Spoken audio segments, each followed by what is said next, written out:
আজকের রেসিপি চিংড়ি মাছের কালিয়া। এখন তো গরমের সময়, একদম হালকাভাবে চিংড়ি মাছের কালিয়াটা আমি রান্না করব। তো তোমরা পুরো রেসিপিটা দেখে নাও। কয়েক পিস লম্বা করে আলু আমি কেটে নিয়েছি। আলুটা একটু ভেজে নেব একদম অল্প তেলে। এই রেসিপিটা আলু ছাড়াও বানানো যায়, আমি একটু অল্প আলুই দিয়েছি, আলুটা খেতে বেশ ভালো লাগে। কিছুক্ষণ সময় নিয়ে কিন্তু আলুটা ভাজতে হবে, নইলে সেদ্ধ হবে না।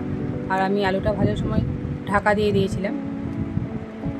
লবণ হলুদ দিয়ে আমি আলুটা ভেজে নিয়েছি, আলুর মধ্যে যাতে লবণটা ঢুকে যায়। তো একদম লো ফ্লেমে আমি আলুটা ভেজেছি।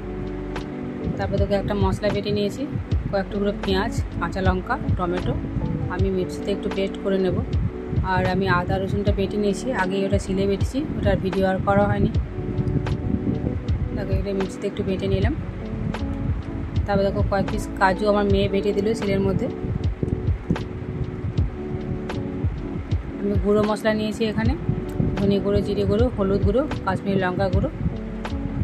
দেখো সব মশলাগুলো আমার বাটা রেডি হয়ে গেছে একদম।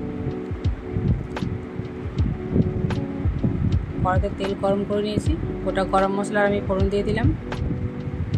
তারপর আদা রসুনটা আমি দিয়ে দিলাম। এবার আমি গুঁড়ো মশলাগুলো দিয়ে ভালো করে কষিয়ে নেব।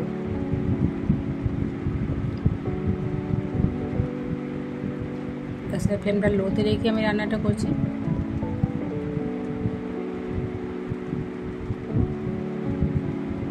দেখো এই মশলাটা আমার কষানো হয়ে গেছে, বাকি মশলাগুলো এবার আমি অ্যাড করে দেব।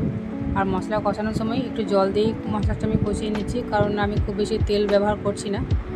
আর খুব বেশি তেল তো একদমই খাওয়া উচিত নয়, আর বিশেষ করে এই গরমের সময়। দেখো এবার টমেটো পেস্ট আমি দিয়ে দিলাম। টমেটোর কাঁচা গন্ধটা চলে যাওয়া পর্যন্ত আমি কষিয়ে নেব, গ্যাসের ফ্লেমটা লোতে রেখে।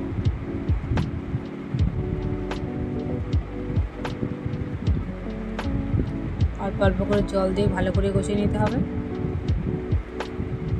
আর মশলার কাঁচা গন্ধ থাকলে খেতে কিন্তু একদম ভালো লাগবে না। চিংড়ি মাছটা কিন্তু আমি আগেই লবণ হলুদ মাখিয়ে রেখে দিয়েছি।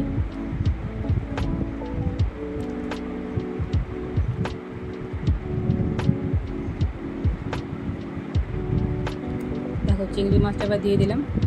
এই মাছটা কিন্তু আমাদের বেছেই নিয়ে এসেছিলো, যেহেতু আমি খুব ভালো বাছতে পারি না। তারপর ভালো করে পরিষ্কার করে ধুয়ে আমি লবণ হলুদ মাখিয়ে আধ ঘন্টার মতো রেখে দিয়েছিলাম। আর এই চিংড়ি মাছ আমি আলাদা করে ভাজছি না, মাছটা এমনিতেই শক্ত হয়ে যায়। তো আমি মশলার মধ্যে একসাথেই দিয়ে দিলাম।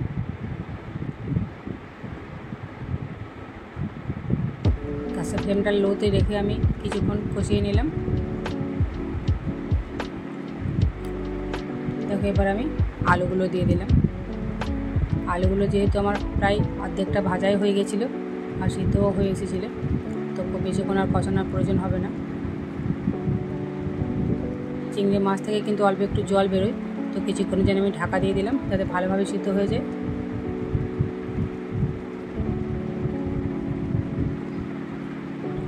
এবার আমি দিয়ে দিলাম এক বাটি দুধ, এটা কিন্তু আমি গরুর দুধ দিয়েছি।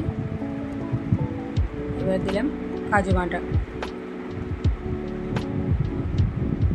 তোমরা চাইলে এখানে দই ব্যবহার করতে পারো, আমি কিন্তু এখানে দুধ ব্যবহার করেছি।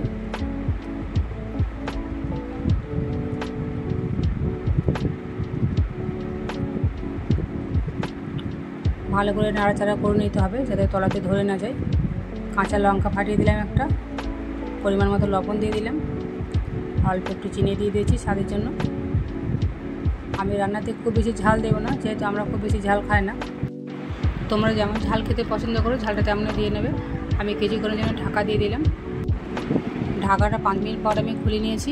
মাছ আর আলু দুটোই আমার সিদ্ধ হয়ে গেছে। আমি আরও একটু জল দিয়ে দিলাম, তারপর আমি দিলাম একটু গরম মশলা। আর জলটা আমি গরম জল দিয়েছি, তারপর কিছুক্ষণ ফুটিয়ে নিয়েছি। দেখো একদম রেডি হয়ে গেছে আমার। আর রেসিপিটা কেমন লাগলো প্লিজ কমেন্টে জানিও।